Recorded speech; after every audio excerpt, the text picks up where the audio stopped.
Hello guys, स्वागत है आपका स्टडी फंडा के आज की इस वीडियो में। इस वीडियो में हम बात करेंगे why student fail to score good marks in paper one. जी हाँ, आपने बिल्कुल सही सुना, पेपर वन की हम इसमें बात करेंगे। देखिए, बहुत सारे बच्चे जो हैं क्वेश्चन अटेम्प्ट करते हैं, लेकिन कुछ मार्क्स की वजह से जो है पेपर वन में स्कोर करने से रह जाते हैं। काफी स्टूडेंट्स का जो है मेरे पास 2019 एग्जाम के बाद जो है मैसेज भी आया था, ईमेल भी आए थे कि सर हमने पेपर वन में काफी अच्छे स्कोर, जो पेपर टू में सॉरी बहुत अच्छा लिखा था, लेकिन हो सकता है पेपर वन की वजह से हम रह गए हैं। ठीक है, paper one is all about the practice. Paper two भी जो है आपका प्रैक्टिस की कारण ही जो है आप स्कोर अच्छा कर सकते हैं, और पेपर वन में भी ऐसा ही है। ठीक है, सिर्फ पढ़ना ही एकमात्र ऐसा उपाय नहीं है जिससे आप एग्जाम क्रैक कर सकते हैं। पढ़ने के अलावा आपको देखना पड़ेगा कि आपने जो पढ़ा है वो आपको याद है भी या नहीं है। ठीक है, इसका एक बहुत ही अच्छा एग्जाम्पल मैं आपको दूंगा। ठीक है, आज मैंने सीएपीएफ क्विक बाइट के जो है ग्रुप में 2 क्वेश्चन पुटअप किए थे।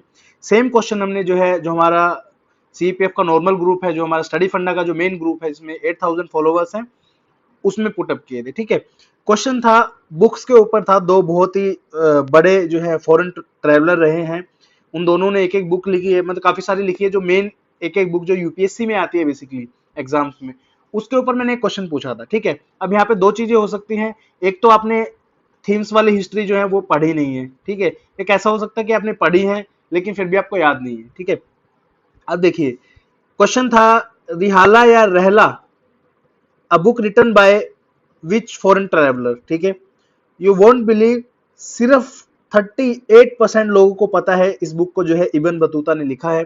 जिन लोगों ने इसका आंसर बिल्कुल सही लगाया तो मैं खुश हूं, कम से कम 38% लोगों ने इसका आंसर लगाया। ठीक है, मेरी जो चिंता का विषय है वो है ये 52% लोग जिन्होंने इस क्वेश्चन का जो है आंसर गलत लगाया। ठीक है, बहुत बार जो है पेपर में आपको काफी लोगों ने बोला होगा, देखिए मेरा जो परसेप्शन है वो ये है पेपर के रिगार्डिंग, जो क्वेश्चन हर बच्चा ठीक करके आए, ठीक है, जो जो भी क्वेश्चन है अगर वो सब बच्चे उसको ठीक कर रहे हैं, वो क्वेश्चन अगर आपका गलत है तो आप आउट ऑफ द रेस तुरंत है। ठीक है, आप मेरे कहने का मतलब समझिए, जो नॉर्मल क्वेश्चन है मान लीजिए वो आपको नहीं आता, लेकिन आपको लगता है कि यार ये क्वेश्चन तो सबने अटेम्प्ट किया होगा, ठीक है, तो आप जो है कंपटीशन से बाहर है उसमें। ठीक है, ये अपने आप को आप समझा लीजिए।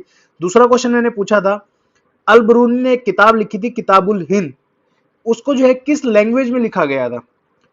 अरेबिक, संस्कृत, पर्शियन और सिरिक। ठीक है, अब ये क्वेश्चन जो है मैंने जानबूझ के जो है इसमें पर्शियन डाले थे, क्योंकि मुझे पता है नेम थोड़ा सा मिलता जुलता है, तो इसके ऊपर करेंगे स्ट्राइक। 61% बच्चों को पता ही नहीं है कि जो अल बरूनी की जो बुक है किताबुल हिंद है, वो पर्शियन लैंग्वेज में लिखी नहीं हुई है, वो अरेबिक में लिखी हुई है। ठीक है, अब देखिए इसके पीछे दो कारण हो सकते हैं। पहला कारण तो अगेन मैं बताया था आपको अभी थोड़ी देर पहले ही कि आपने बुक नहीं पढ़ी है। अगर वैसा है तो भी चिंता का विषय है। देखिए आपके एग्जाम में सिर्फ 3 महीने का ही टाइम बचा है। ठीक है, ऑलमोस्ट 90 दिन, 90 से 95 दिन का टाइम है, तो आप अभी नहीं अगर आपने पढ़ा तो कब पढ़ेंगे आप? ठीक है, दूसरी चीज एक ये है, आपने जो चीजें पढ़ ली हैं अगर वो आपको याद नहीं रह रही है तो ये भी एक चिंता का विषय है। ठीक है, तो इसका सोल्यूशन क्या हो सकता है? सबसे पहला सोल्यूशन तो ये है, देखिए मैं यहाँ पे किसी चीज को प्रमोट नहीं कर रहा हूँ, आप हमेशा एक चीज ये ध्यान रखें, बिना प्रैक्टिस के कुछ नहीं है। ठीक है, आपको जो है ये टाइम बिल्कुल सही टाइम है, टेस्ट सीरीज ज्वाइन कीजिए। किसी भी इंस्टीट्यूट के आप ज्वाइन कर सकते हैं, मैं ये नहीं कहूंगा कि हमारी टेस्ट सीरीज आप ज्वाइन कीजिए, अच्छी लगती है तो बिल्कुल कीजिए, हमारा कंटेंट आपको अच्छा लगता है, आपको लगता है कि कुछ अच्छा सिखा रहे हैं तो आप डेफिनेटली आप ज्वाइन कर सकते हैं। किसी भी इंस्टीट्यूट की कीजिए, कोई प्रॉब्लम नहीं है, कम से कम आपकी प्रैक्टिस तो होगी। ठीक है, अब बताते हैं इसका हमने क्या सोल्यूशन प्रोवाइड किया जो हमारे बच्चे थे सीएपीएफ क्विक बाइट के। ठीक है, उनके लिए मैंने 2 सुबह ही जो है, एक्चुअली मैंने पहले ही इमेज तैयार की थी, फिर मुझे लगा चलो एक एक क्वेश्चन पूछ के देख लेते हैं बच्चों से, क्या उनको आता भी है या नहीं आता है। इसके वीडियो को एंड तक आप देखिए, फिर उसका यूपीएससी में रेलेवेंस बताऊंगा इस चीज का आपको क्या है। ठीक है, तो इब्न बतूता के बारे में जो है हमने 2 इंफोग्राफिक बनाए हैं, कि इब्न बतूता के बारे में या अल बरूनी के बारे में। ठीक है, तो इब्न बतूता जो है वो मोरक्कन स्कॉलर है बेसिकली, जज भी इनको बोला जाता है।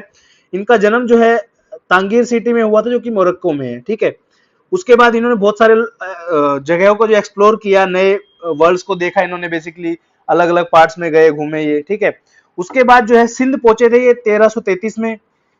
इन्होंने मोहम्मद बिन तुगलक के बारे में बहुत सुना था, जो कि दिल्ली के सुल्तान थे उस टाइम के, और उनकी रेपुटेशन से बहुत प्रभावित थे। ठीक है, तो वहां पे गए, ये सुल्तान जो है इनकी स्कॉलरशिप से जो है प्रसन्न हुए, इनको काजी बना दिया, काजी का मतलब जज ऑफ दिल्ली। उस पोजीशन पे कुछ साल तक रहे। ठीक है, उसके बाद जो है इनको जेल में डाल दिया गया, तो कुछ बात होगी थी। जब मिसअंडरस्टैंडिंग खत्म हुई सुल्तान के बीच में, तो इनको 1342 में बोला गया कि चलिए ठीक है आप जाइए यहाँ से चाइना के लिए जाइए सुल्तान का एनवॉय बन के। किसके पास जाना था? मुगल रूलर, मंगोल रूलर के पास। ठीक है, ये क्वेश्चन जो है पहले आया हुआ है, मैं आपको बाद में दिखाऊंगा कहाँ पे आया हुआ है। ठीक है, उसके बाद अल बरूनी, अल बरूनी का जन्म जो है 973 ईस्वी में हुआ था। ख्वारिज्म एक जगह है उज्बेकिस्तान में, जो कि आज के उज्बेकिस्तान है, वहां पे पड़ती है। ठीक है, ये इंपॉर्टेंट सेंटर था लेने का बेसिकली। अल बरूनी को जो है सीरियक, अरेबिक, पर्शियन, हेब्रू और संस्कृत ये सब लैंग्वेज आती थी। ठीक है, इट वॉज इन गाजी that al Biruni developed an interest in India. उसके बाद फिर ये इंडिया है, संस्कृत के ऊपर इन्होंने काम किया, एस्ट्रोनॉमी, मैथमेटिक्स, मेडिसिन वगैरह को जो इन्होंने ट्रांसलेट किया अरेबिक में 18वीं शताब्दी में। ठीक है, अल बरूनी की किताब किताबुल हिंद जो है अरेबिक में लिखी हुई है, वेरी सिंपल एंड लूसिड है। ठीक है, वो फेमिलियर था ट्रांसलेशन से, अडेप्टेशन से, संस्कृत भी उसे आती थी, पाली भी, प्राकृत भी समझ लेता था। उसके बाद ये सब था। ठीक है, Al Biruni was the first Muslim scholar to study India and is brahmanical traditions. अब मुझे नहीं लगता इन दो चीजों में हमने बहुत ज्यादा बड़ी बात करी होंगी। ठीक है, सिंपल सिंपल दो तीन चीजें देखी हैं। इब्न बतूता जो है वो मोरक्को का था, दूसरा जो है मोहम्मद बिन तुगलक के शासनकाल में वो आया था, उसको जो है जज बना दिया था, काजी बना दिया था, उसके बाद उसको जेल में डाल दिया था। जब मिसअंडरस्टैंडिंग खत्म हुई तो उसको जो है चाइना भेज दिया गया था। बस इतना सा हमने इब्न बतूता के बारे में पढ़ा है, और उसकी बुक के बारे में पढ़ा है, रिहाला एक बुक है। ठीक है, अल बरूनी का भी ऐसे ही पढ़ा है। अब देखते हैं, इतना तो आपने सीख लिया। देखिए अभी ये वीडियो अगर आपने ध्यान से सुना है तो आप ये समझिए यूपीएससी के आपने 4 क्वेश्चन जो है सोल्व कर लिए। ठीक है, अब दिखाता हूं, ये क्वेश्चन यूपीएससी के इन दोनों टॉपिक्स के ऊपर आपके आए हुए हैं ऑलरेडी। ठीक है, सीडीएस और सीएपीएफ एग्जाम कोई अलग नहीं है। लोग सीडीएस वाले भी इस वीडियो को देख रहे हैं, सीएपीएफ वाले भी इस वीडियो को देख रहे हैं। ठीक है, रियला जो सिस्टम, रियला जो है वो अगेन ये लिखा हुआ है अरेबिक में है, 14th सेंचुरी इब्न बतूता। अगर सिर्फ आपको इब्न बतूता भी पता है मान लीजिए और अरेबिक पता है तो डेफिनेटली आप इस क्वेश्चन को ठीक कर सकते हो। ठीक है, अगला यहाँ पे ये वाला क्वेश्चन है, मान लीजिए आपको नहीं पता कुछ भी, सिर्फ आपको ये पता है किताबुल हिंद जो है अल बरूनी ने लिखी है और रिहला जो है इब्न बतूता ने लिखी है। ए का 2 हो जाएगा और बी का 1 हो जाएगा। ए का 2 यहाँ पे भी है और ए का 2 यहाँ पे भी है, लेकिन बी का 4 है, यहाँ पे 1 है, तो यहाँ पे आंसर क्या आएगा आपका? डी हो जाएगा। ठीक है, उसके बाद इधर देखिए आप, consider the following statement about the famous traveller Ibn Battuta. Moroccan traveller बताया था मैंने आपको। ठीक है, किताबुल हिंद का भी आपको बताया था और चाइना उसको भेजा गया था, ये भी बताया था। तो इसमें 1 2 3 आंसर हो जाएगा। अगेन इधर पूछा गया है who wrote the book of travels called Rihla Ibn Battuta. ठीक है, तो कितने क्वेश्चन आपके सही हो गए? 4 क्वेश्चन हो गए हैं, और इसमें मैंने जो अदर एग्जाम्स को अभी उठाया भी नहीं है, सिर्फ सीएपीएफ और सीडीएस का मैंने इसमें देखा है। 1 2 क्वेश्चन और भी आया मिलेगा। तो यहाँ ये सब चीजें हम जो है पोस्ट करते रहते हैं। जैसे हमने इसमें पूछा था, ये नेशनल पार्क्स के ऊपर एक क्वेश्चन पूछा था, उसका जो है सॉल्यूशन भी फिर हमने दे दिया है नीचे। ठीक है, ये पूछा, देखिए हम्मन तोता पोर्ट के बारे में। जैसे मेरे साथ क्या है, जब मैं फ्री होता हूं तो मैं मैपिंग का जो मुझे बहुत इंटरेस्ट है, तो मैं बच्चों के लिए मैपिंग डालता रहता हूँ। ठीक है, अब इसमें पार्क बे, पार्क स्ट्रेट और गल्फ ऑफ मन्नार आपका सीएपीएफ 2019 में आ चुका है। हम्मन तोता पोर्ट के बारे में आ चुका है सीडीएस में। जाफना आइलैंड के बारे में पहले आ चुका है। ठीक है, उसके बाद जो है दाइमर भाषा डैम जो है आपका, वो भी जो है इस बार यूपीएससी में आने के उसके चांसेस हैं। उसके बाद इधर जो है आज अस्तामुड़ी के बारे में न्यूज आई थी, तो मुझे लगा कि चलो और भी इधर उधर की चीजें जितनी भी केरला में है उन सबको जो है मेंशन कर देते हैं। ठीक है, तो इसमें वेस्टर्न घाट हमने कर दिया, Silent Valley National Park, Idukki National Park, Palghat कहाँ पे है, Periyar National Park, Neyyar National Park, longest river Kerala की पेरियार है। उसके बाद वेम्बनाड लेक जो है वो भी इसमें ही है। ठीक है, तो ये सब चीजें बच्चों के लिए करता रहता हूँ। This is not a big deal for us. ये डेली हम जो है कुछ ना कुछ इसमें पोस्ट करते रहते हैं, क्वेश्चन भी पोस्ट करते रहते हैं। और एक भी चीज हमारी ऐसी नहीं है कि जो इररेलेवेंट है। ठीक है, एग्जाम स्पेसिफिक है, एग्जाम पॉइंट ऑफ व्यू से जो है सोच के की जाती है।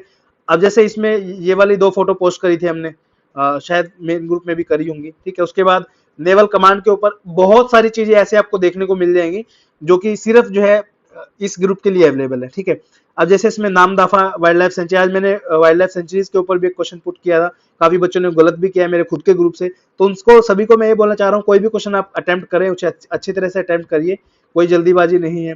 उसके बाद जो है एक एक स्टेट के जो है हमने वाइल्ड लाइफ नेशनल पार्क ये सब कवर किए हैं। तो ऐसी बात नहीं है, मेहनत हम बहुत ज्यादा करते हैं, कंपैरिजन आप कर ही नहीं सकते किसी से। और ये सब इन्फोग्राफिक वगैरह तो हम सब डालते रहते हैं, कोई प्रॉब्लम नहीं है। ठीक है, उसके बाद और अगर आपको दिखाऊं तो सब कुछ हम डिटेल में डिस्कस करते हैं। ठीक है, काफी सारे क्वेश्चन, नंबर प्लेट, इमेजेस वगैरह ये सब चलती रहती हैं, जैसे फिजियोग्राफी वगैरह। मतलब मेरा काम क्या है, जो मेरे इस ग्रुप के बच्चे हैं उनका जो है एग्जाम में कोई उनको प्रॉब्लम नहीं आनी चाहिए, जितने मैक्सिमम क्वेश्चन सोल्व कर सकते हैं वो उनको करने हैं पेपर में। ठीक है, दिस इज माय टारगेट। सो ये थी आज की इस वीडियो। आप कोई भी टेस्ट सीरीज ज्वाइन कर सकते हैं, आप ज्वाइन कीजिए। हमारी टेस्ट सीरीज अगर आपको ज्वाइन करनी है तो वो भी आपको मिल जाएगी, लिंक वीडियो की डिस्क्रिप्शन में मिल जाएगा।